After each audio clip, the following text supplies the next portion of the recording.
15 दिन हैला एमिति अखिया अपिया छिड़ा होइछि। मालिक को मारिदेवार पश्चाताप जलुछि। सेई भोकिला पेट आउ लुह भिजा आखि। पेट पिठिरे लागिगलाणी, कंकाल भी दिसिलाणी। तथापि ना पेट को दाना पानी नेउछि ना स्थान छाड़ी कुआडे जाउछि। बालेश्वर ए खबर प्रसारण परे गाई पाखरे पहुंची क्षीरचोरा गोसेवा समितिर सदस्य और पशु डाक्तर। अनेक चेष्टा परे काबू करथिले गाईटी को, हेले एते परे भी ता पाटी भितर को दानाटीए देवा समस्तंक पई मुश्किल थिला। जहाँ मु खबर पाइली एठी 14 रु 15 दिन हे गलानी गाईटा ने बाती छड़ाटा माने न खाई सेमती बुलुतला। आ जहाँ तार पूर्व घटना मु जहाँ शुणी से तार मालिक ताको बिक्री कर देवा पई प्रस्ताव दिले एवं जो लोकटी नउतला से हठात रास्ता उपरे से टाणी नवा समय तार मालिक को से हठात डेई पड़ला, जोटा कि माने भयरे डेई पड़ला, जहाँ फल तार मालिक गड़ी रास्ता उपर पड़ी मृत्युवरण करछथि। एवं तापर से जो घर को नवा जीवार थिला से घर को से न जाई माने गोटे जगह कोन स्थिर होइबा रहिला एवं सेठी से न खाई न पी 14 रु 15 दिन हला एमती उपवास रे से रहउतला। आ तापर आमे खबर पाइला परे आज सकाळे मते खबर मिलला जे तार परिस्थिति भय असुविधा रही कि ताको माने न खाई न पी माने असहाय पड़ी रही आम चिकित्सा करवा। तेणु आज आम समस्ते पहुँचलु। मुझे पहुँचला क्षीरचरा गोसेवा समिति तरफ आम ये पहुँचला देखिलु जे बाछुरी जी तार परिस्थिति टी असुविधा रही जोटा कि विशेषकर एनेमिक कंडीशन रही। बालेश्वर जिला रेमुणा कुसालीगंजर ए काली गाईटी को नहीं एबे चर्चा। भूल बसत गाईटी ता मालिकों को सिंगरे ठेली देबारु तले पड़ी जाई तांकर मृत्यु होईगला। गाईटी हेले भी सेई अनुताप रे जळुछि गाईटी। जे मालिक एते दिन ताकू खाइबा को पीबा को देई पोसिथिला, शेषरे तारी मृत्युर कारण से हेला। 15 दिन हेला खाइबा पीबा छाड़ी देइथिबारु काली गाई दुर्बल होईगलाणी। ताकू काबू करी 2टी सालाइन देइछंती डाक्टर।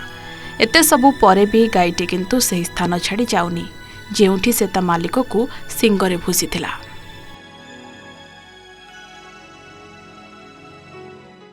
हाँ से आम प्रथम से जड़ित अच्छु। एक्चुअली से भयभीत हो जाइए, तार भयभीत एवं संवेदनशील से गाईटी छड़ाटी संवेदनशील। जिते ता मालिक ताको बिकी देछि से भयभीत हो जाइए। से जानी जे मु गोटे अन्य घर को जाऊँगी, मत मालिक छाड़देला।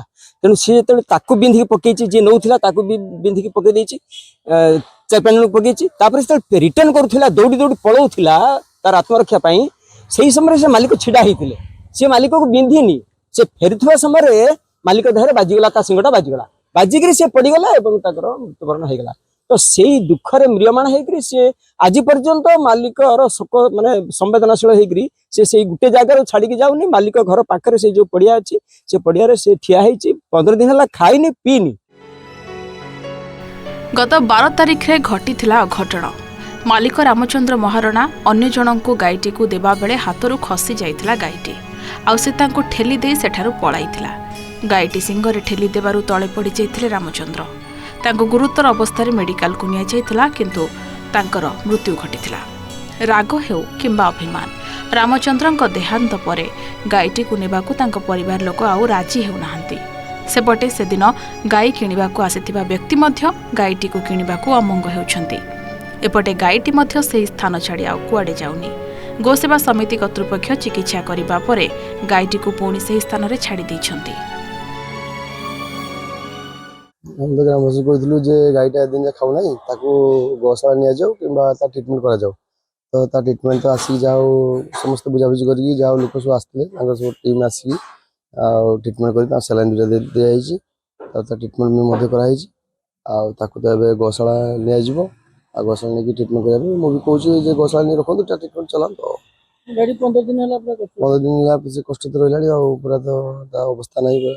आमर गोसेवा समिति क्षीरचरा गोसेवा समिति ये खबर प्रशासन है आमर टीम पिला सार थ्रो रे आम आज रेस्क्यू कले कर सलाइन फेलाइन जी दरकार देलु।